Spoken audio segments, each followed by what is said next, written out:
still has some doubters. And his former teammate, Michael Robinson, thinks that Wilson needs one more Super Bowl win to change the conversation about him. He said he's definitely in the elite category. I know there are some haters out there who don't like when I say that. If Russell can lead a team to a Super Bowl and win it just off his abilities, because most people would say we won that Super Bowl off our running game and defense, if he can get that Seahawks team back in that type of position, I think you'll see the narrative change about Russell. By the way, the Fox Bet odds and the Vegas odds, Seattle's right near the top, like top 5 team now. They should be. They should. Actually, I honestly undersold them last year. Next year, I think the 2 teams I like in the NFC are San Francisco and Seattle. Philadelphia third. Yeah. I agree. I mean, I do think Philadelphia is going to be much, much better than they were last year. They're not going to have the injury issues that they had last year, and they had an incredible end to the season. But I don't know that Russell Wilson still has... If you doubt him at this point, I'm just over you. Yeah, I'm not going to listen to you. I think there was a period probably 2 years ago where people were not 100% sure.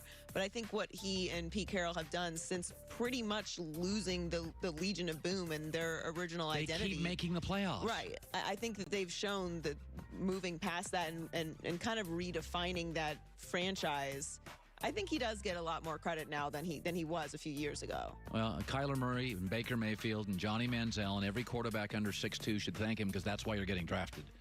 Because, by the way, half of them, Manziel was no good. Baker hasn't been as good as we thought. We don't know about Kyler Murray. They're getting drafted because of Russell Wilson. They're all this height thing. Who's Tua being compared to?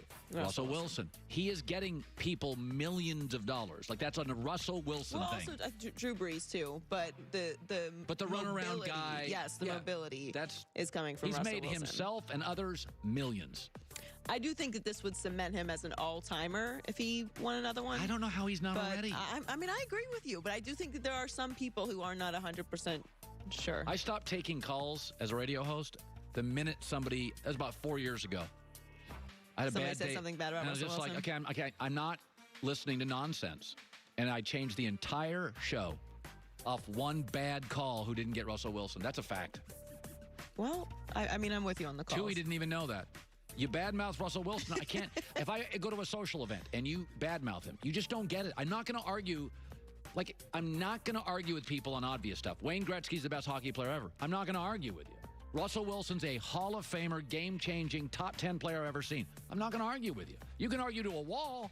You can call. I agree, but you do recognize there is a collective group out there of people that aren't still sure. And it's a bunch of sad, miserable people. I agree. So speaking of Kyler Murray, he's hoping the Cardinals get some more offensive weapons in the draft this year. He's already been selling. GM Steve Keim on a former teammate. Keim said that Kyler's been texting him, talking up wide receiver CeeDee Lamb.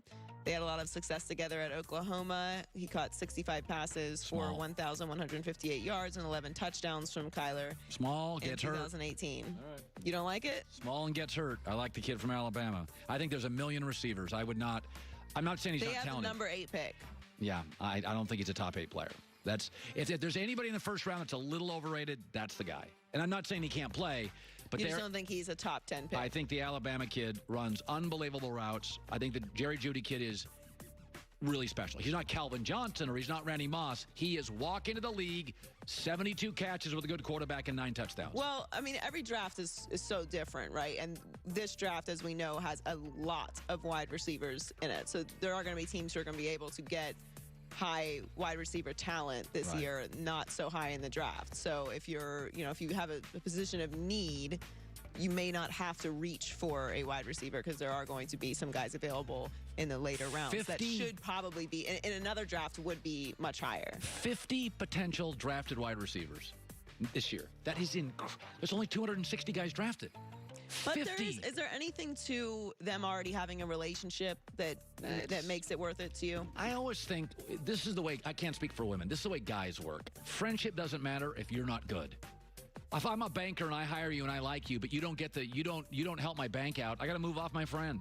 We're very driven by professional success. I can like you, but if you can't get it done for me if I hire you, then I'm over you. But isn't that like the opposite of what he's doing if you don't think he's that good? I just think that the kid at Alabama is a first rounder. All the other receivers I've watched are second, third, fourth, go get them. To me, there's one great receiver in college, and then a bunch of really good ones. The other kid from Alabama, I think the speed kid, I would probably take him before. Before CD? Yeah. CD's been hurt. He's small. And also in that system, boy, he's open a lot. What happens when he's not open and has to work himself open with routes? So finally, Tom Brady is not planning on going on a cross-country tour when he hits free agency next month. Tom Curran is reporting that Brady does not want to create a circus and instead would set up meetings at one location so teams can come to him. Lazy. Legal tapering begins March 16th. Free agency begins March 18th. So all of this is going to happen very quickly because it's kind of a conundrum that the Patriots and Brady are in, because the Patriots want to know what Brady's decision is before free agency starts, but teams aren't technically supposed to talk to him until March 16th. So it's like he has like a day to decide, and then the Patriots obviously have to make moves that make him feel comfortable with staying. So obviously there's going to be some illegal conversations going on here. I think we can safely say that the Patriots are going to allow this to happen, as they should. Like, it's Tom Brady, and he wants to explore his options. Yeah. I actually don't mind the teams coming to him. Why should he have to fly everywhere? If you want stuff, show me you want it. Gotta get in a plane. Tom Brady. Well, sometimes you got to get in a plane. I mean, I get on a plane almost every week. Warren Buffett, second richest guy in America, gets on a plane all the time. Why don't you just come to me? I'm sure Brady gets on a plane all the time, too. Warren Buffett's 90, gets on a plane. Isn't it more efficient to have everybody come to one place? I want to see passion. I don't care about efficiency. Do you want it?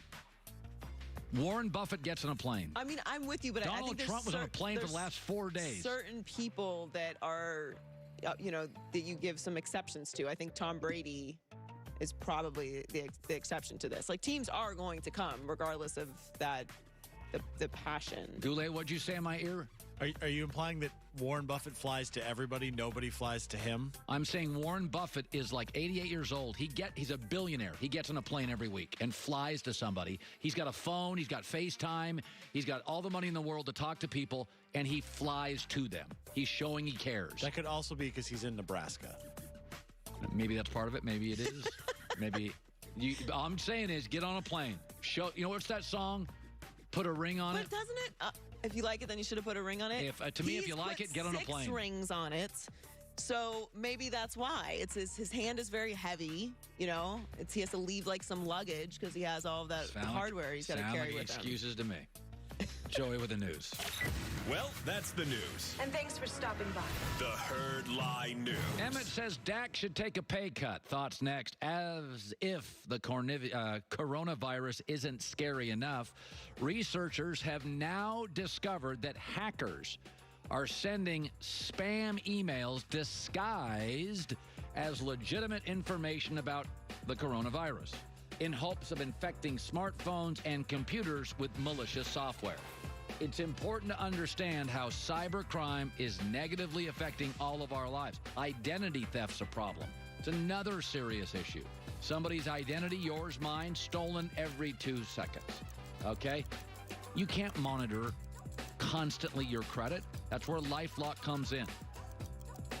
They monitor things you can't and solve problems you couldn't.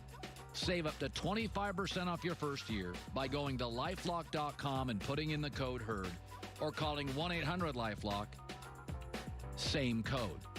Listen, malicious software is out there, harvesting personal data, getting injected into damaging software, can end up on your phone, your computer. LifeLock.com, code HERD.